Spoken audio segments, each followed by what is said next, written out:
Hello everybody, welcome back to my channel. I am going to dive right into today's topic, which is all about the hidden secret struggles that most homeschool people won't talk about. They talk about it with each other, but not to non-homeschoolers. And let me just say, I'm gonna lay the foundation here right away and say that I intend to be very, very genuine in this video. My plan and my purpose here is to be real. I have no time to turn on this camera and be fake, and you guys have no time to sit there and watch somebody fake make a video. So I'm gonna be real, I'm gonna be me, and this is the kind of stuff that goes on inside my head as a homeschooler.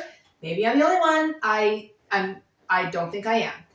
If I am, then please be kind in the comments. I have 10 things that I'm going to discuss. I'm going to start gentle. I'll be gentle at the beginning with the things that us homeschool moms deal with and struggle with. And then my final point that I'm going to make is, I think will hit home with most homeschool moms.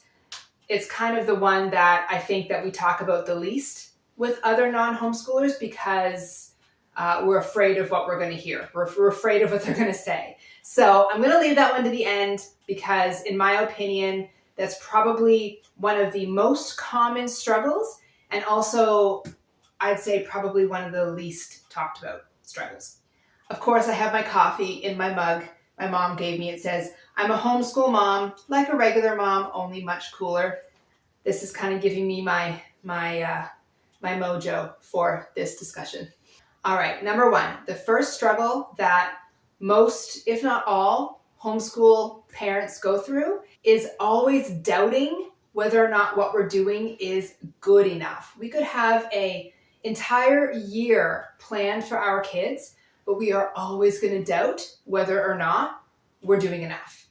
And even though most of us homeschool because we feel like that is the right decision for our kids and for our family and for our lifestyle, I feel like most homeschool parents have this in their moments of weakness, which are many because we're human.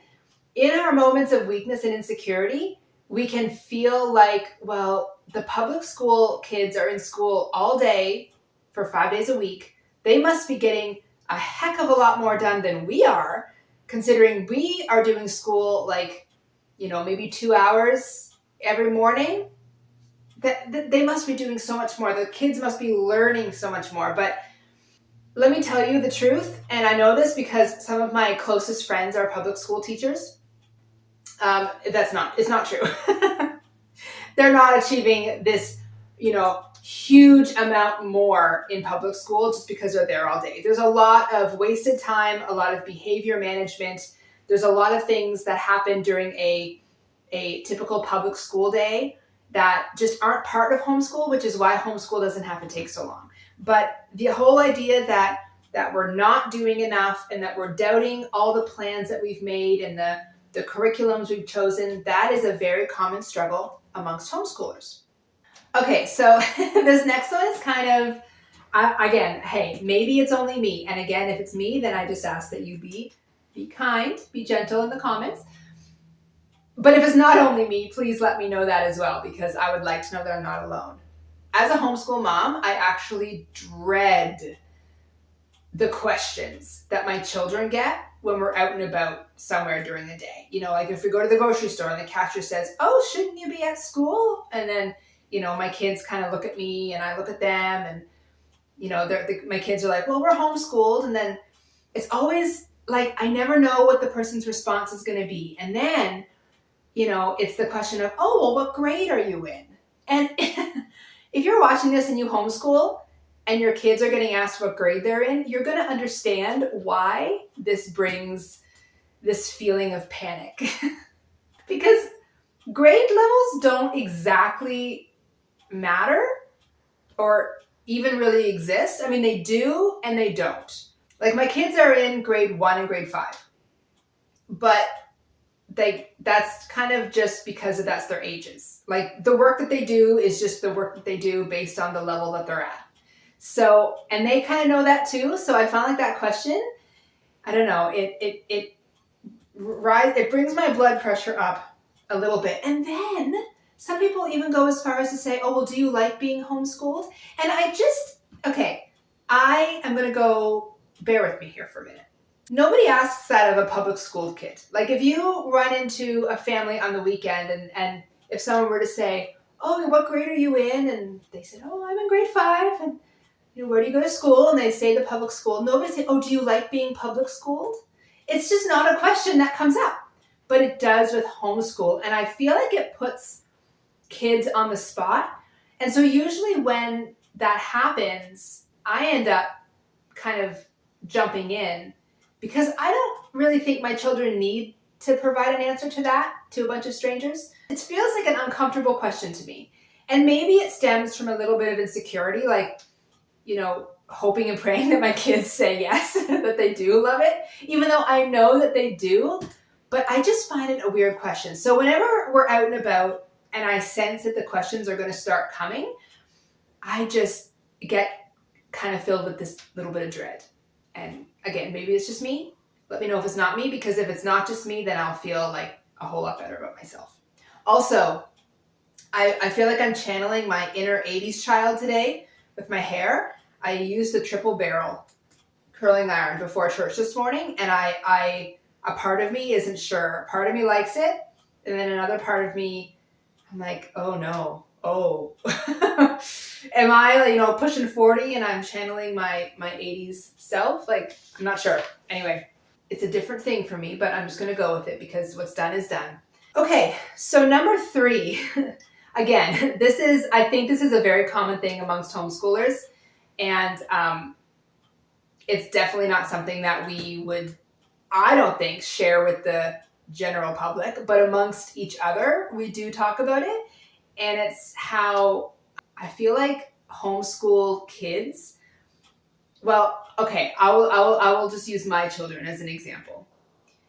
Oftentimes my children aren't exactly like well groomed. And I know this makes me sound like a terrible mother, but there's days where, like we all get up, we get dressed for the day, and I typically will always get dressed before my day because it just puts me in like the mentality of go time. If I'm in my pajamas, I just want to lay on the couch. But if I get dressed for the day, I'm ready to go. But the kids, they don't really work like that. And so there's days where they just want to be in their pajamas all day. And they crawl out of bed and their hair is just what it is. I just sometimes feel like, is this okay? Is this okay that my children aren't this well groomed? I mean, we're all clean. They brush their teeth every morning and we have regular baths and showers, but we're home all day. So why force them to get all done up and do their hair perfectly when we're just home? I don't know.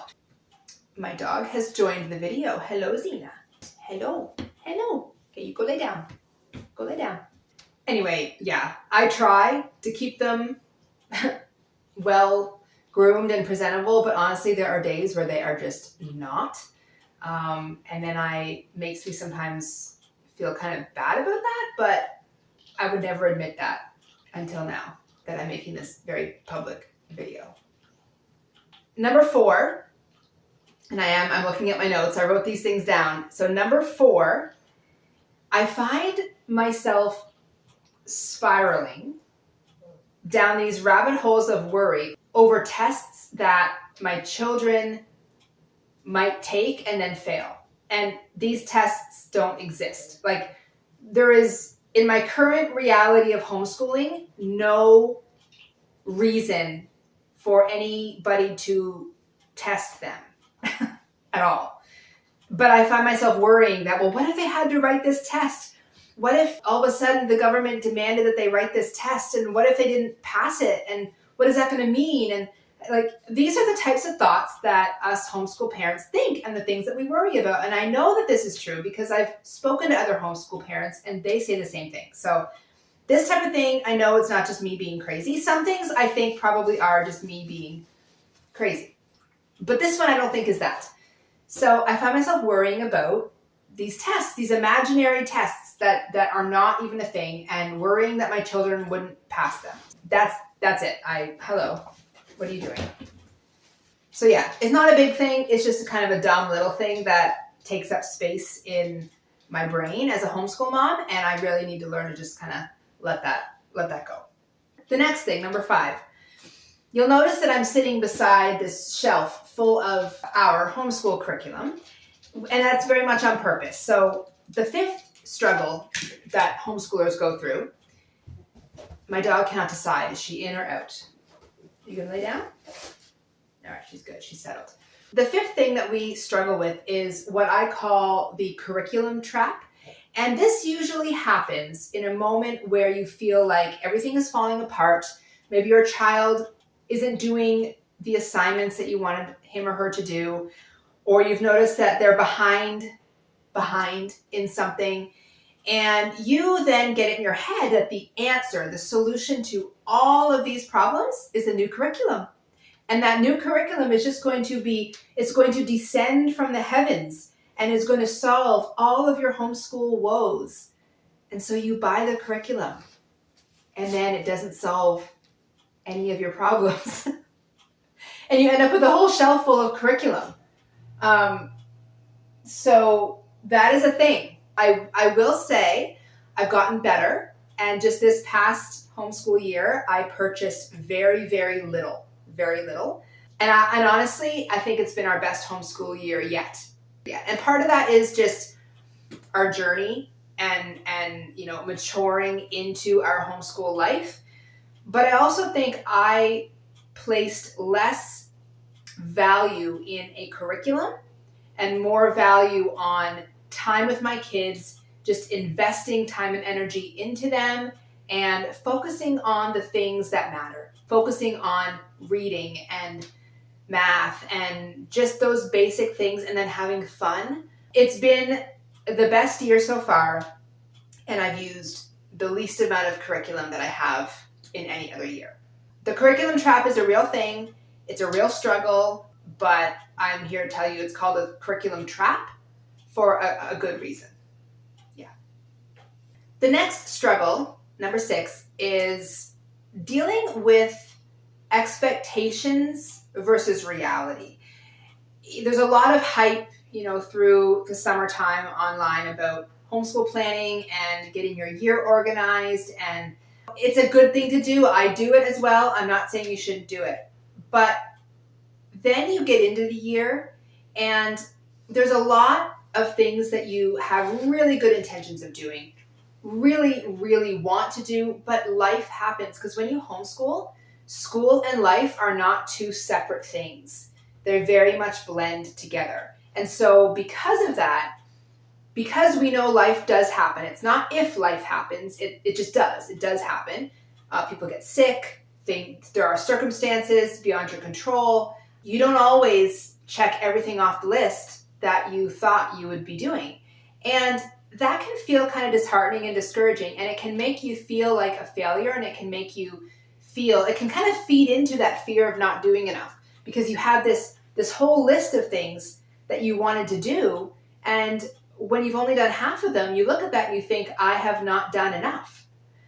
But you actually have. And dealing with that, like accepting the fact that your expectations, chances are not going to match your reality, is a really big part of what I like to call maturing in your homeschool journey. And it took me a while to get there. I'm still working on it. I still have days where I think, oh my goodness, I wanted to do, A, B, and C, and I've only done A, right? And it's hard, but it's a struggle, which is why it's on this list. If it was easy, it wouldn't be on this list. But just dealing with that and dealing with the feelings it can bring up in you as a homeschool parent, it definitely is a challenge that I think all homeschool parents can relate to and we struggle with, but it's just not something that we would want to talk openly about with people who don't homeschool, because we're worried. We don't want to feel judged. We want them to think that we have it all together. And, we don't. We really, really don't. Number 7, this one is maybe a little embarrassing because I know that some of my friends watch my videos. So, oh gosh. But I'm going to say it anyway. You know how people joke about adult friendships and how trying to find a friend as an adult, it's kind of like you're dating, right? To like figure out who you're compatible with as friends. Well, when you join a new homeschool group, when you first start going to some homeschool outings with a new group of people, which we have done recently because we just moved into our current home about a year and a half ago. So we got to know some of the homeschoolers around here. And the first few times that we went anywhere with them, there's this process that I like to call like homeschool scouting, where you go to these groups and then as the mom, and even the kids too, I know my daughter, like we're looking around trying to identify what kids look to be around the same ages as your kids. And then you're looking at the mom and you're thinking like, I think that we could be friends. Like they seem like pretty cool people.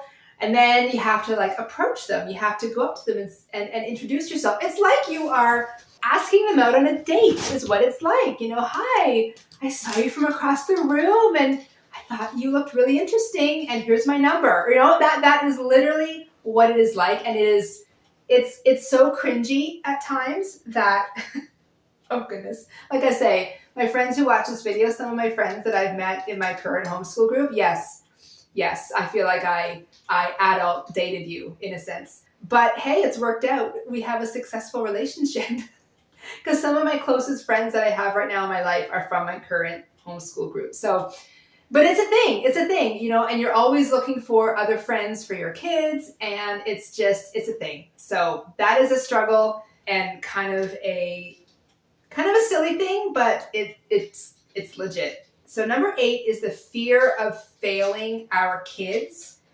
and blocking out comments that can make us feel less than. What I mean by that is, well, let's talk about the fear of failing our kids. Let's talk about that first. My dog keeps going back and forth. So the fear of failing our kids. So let's just say, you know, here's my fear. My fear is that I'm going to think that I'm doing everything I should be doing and that everything is moving along just lovely and grand. And then they're going to be high school age. They're going to want to pursue whether it's post-secondary education or whatever it may be. And all of a sudden I realize that they don't have any of the skills they need. They don't have any of the knowledge that they need and that it's all my fault. So that's a fear. I am well aware that it's irrational. And I know this, like the fact side of my brain knows this because I know how it works. I know how homeschooling works.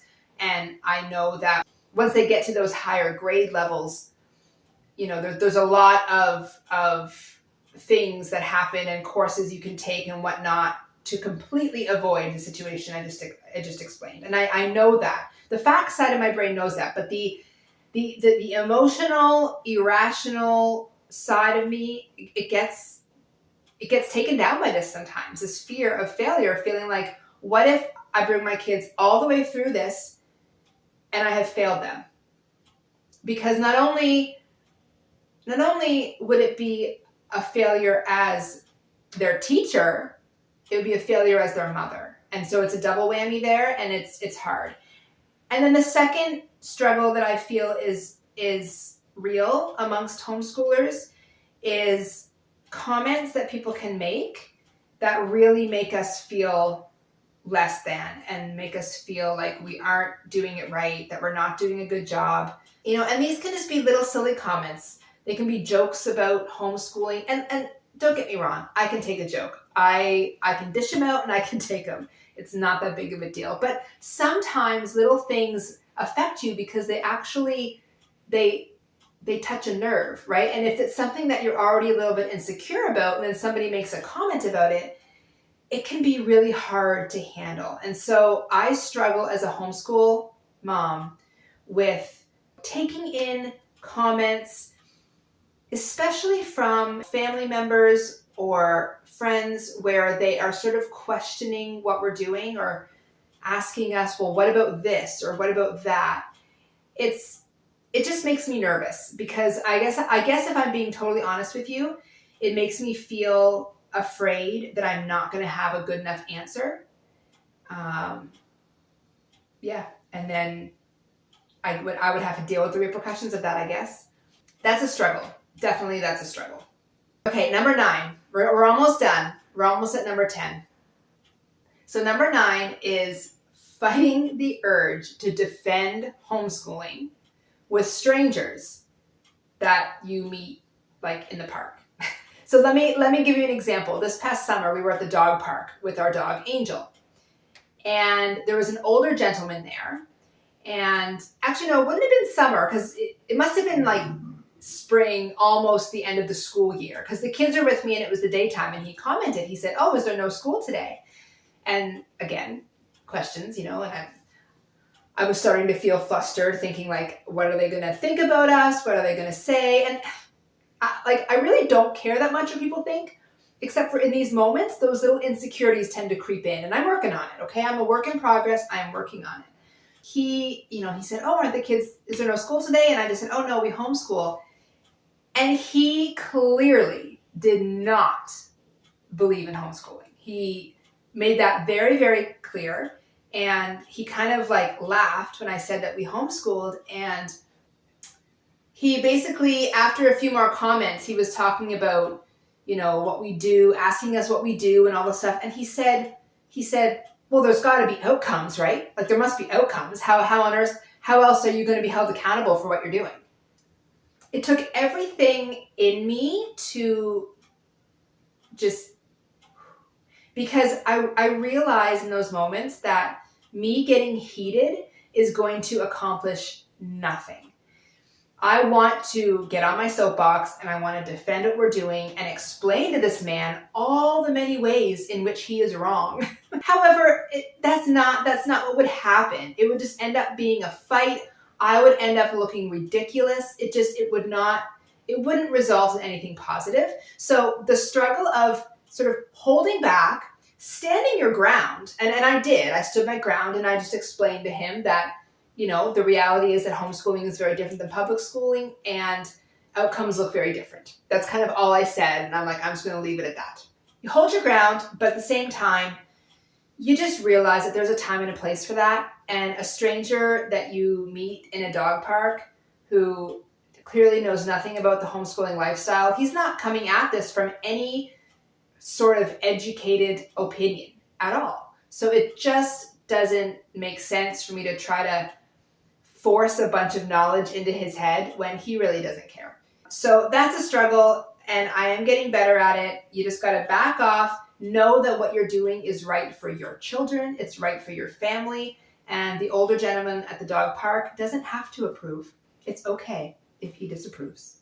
All right, so number 10. This is the last thing I'm going to talk about, and this, I would say, is the single most common struggle amongst homeschoolers, and definitely, in my experience, the least talked about thing, especially to people who don't homeschool. Simply because the people that don't homeschool, these are the people that we want to appear like we have it all together to, which is so stupid. I am getting over it, by the way. I am. I know I'm coming across as a very insecure person. I'm actually really not. I'm just being honest. These are the inner struggles. These are not the things that I portray. These are not the things that guide my days. These do not lead me, but these are the things, these are the innermost, unspoken, secretive struggles of a homeschool mom. And I think that if you're a homeschool parent, I think that you can probably relate to most, if not all of these things. Here we go. Number 10, the judgment that we feel as moms, or just homeschool parents in general, if our children are struggling with something and other people start to notice. It's hard. It is really hard. That sun is starting to shine right in my face.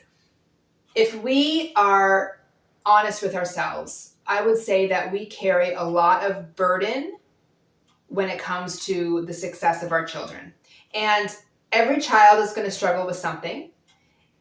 But as a homeschool mom, there's this feeling of being judged if our children are having a hard time with something academically. And I think that stems from the whole idea that a lot of people might view us as, well, we're not real teachers.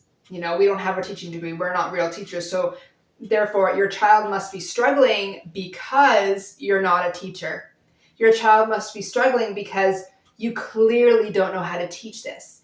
That's what it feels like as a homeschool mom, and that's a really hard pill to swallow. I'm going to have to move, I think, because I'm getting blinded by the sun. So I think I'm going to have to move the camera. Okay, now you just have a better view of my shelf here behind me. my tons of curriculum here. You just have a better view of that. Anyway, the sun was shining. The sun shifted and it was coming right through the window, right at me. I apologize if the light still seems a little glary, but I couldn't see. Anyway, yeah, so just the judgment that we can feel, and it all stems from how much we love our children and how hard we work as homeschool parents to do the best that we can and to help them and guide them and, hopefully instill the love of learning in them. And so when our kids are struggling with something to the point that the outside world starts to see it, it can make us feel very, very insecure and very judged. It's a hard thing to cope with. When you're a parent and your child goes to public school, and I know this, my daughter used to go to school. We did not always homeschool. So I have been on both sides of this. And when my daughter went to school and was struggling with something, I didn't own that.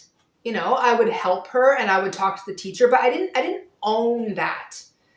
Whereas as the homeschool mom, we own that. And maybe we shouldn't, because the reality is everybody struggles with stuff. Everybody. Some people struggle with academic things. Some people struggle with emotional or mental things. Some people struggle with physical things. There are all kinds of struggles in this world.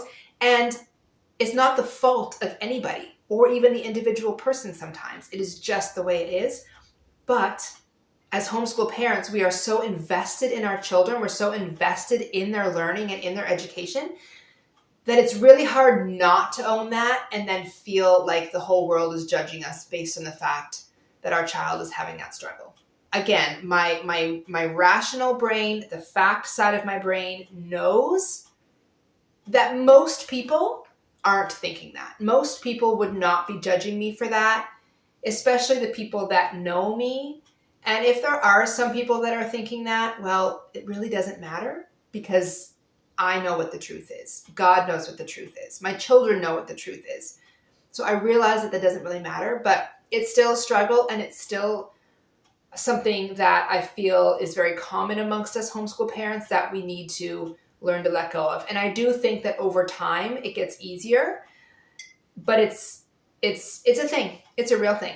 So that is it. Those are the 10 most common, secret, unspoken struggles that homeschool parents face. That being said, would I do it all again? Absolutely. I love homeschooling. It's like the best thing ever. I can't imagine my life without it. I will gladly deal with all of these struggles. I will gladly bite my tongue when it comes to the man in the park or the cashier at the grocery store asking my children seemingly inappropriate questions. I will bite my tongue because I love this lifestyle. It is so great. It is absolutely meant for us. My children are thriving. Our family is happy, and it really is such a blessing. So that is all. I hope that you can relate to some of these. Please comment and let me know if you can. I'm sure I'm not the only one, but hey, like I said, maybe I am. Maybe I just need to have a lot of work to do on myself, and I've just aired all of my dirty laundry on social media, but that's okay. If I did that, it's still okay. Anyways, thank you for being here. Click subscribe if you haven't, and I will see you in the next video. Thanks. Bye.